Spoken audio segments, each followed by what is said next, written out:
নমস্কাৰ বন্ধুসকল, পুৱাই সকলোকে আপোনালোকৰ মাজলৈ আকৌ এবাৰ আহিলোঁ।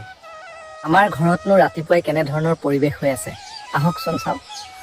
ৰাতিপুৱাই মোৰ মানুহজনীয়ে ভাত বনাই আছে। আমাৰ ঘৰত ৰাতিপুৱাই ভাত সোনকালে বনায়, ল'ৰাটো স্কুল যায় যে।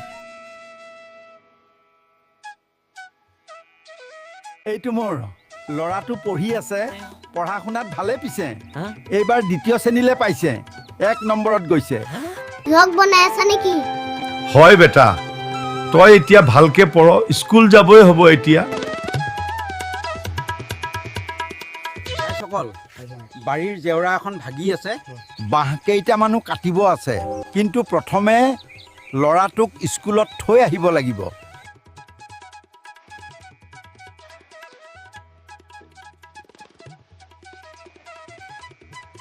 ৰাইজসকল, ল'ৰাটোক স্কুলত থৈ আহিলোগে। এতিয়া ভাত মুঠি খাই বাঁহকেইটা কাটি আনোগে। ভাত কেইটামান লাগিব নেকি? কেইটামান দিয়া।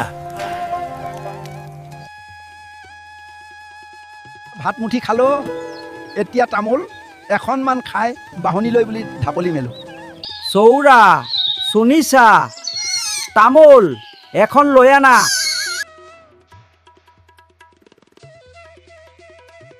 এতিয়া বাহনিলৈহে বুলি যাওঁ।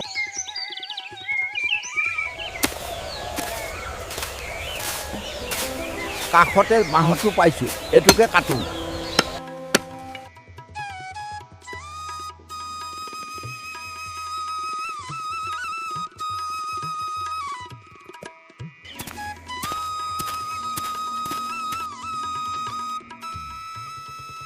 বাঁহটো কাটোতে বহুত ভাগৰ লাগিল।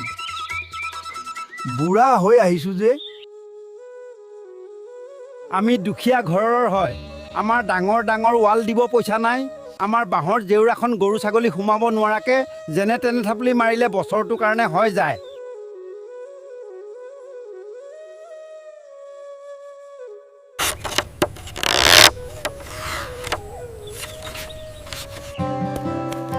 এতিয়া আৰু গৰু ছাগলী ঘৰত সোমাব নোৱাৰে।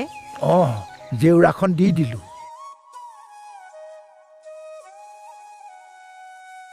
ৰাইজসকল, গাটো ধুই লওঁ, ল'ৰাটোকো স্কুলৰ পৰা আনিব হ'ল, এতিয়ালৈ হ'ব। ভিডিঅ'টো ভাল লাগিলে চেনেলটো ছাবস্ক্ৰাইব কৰিব নাপাহৰিব।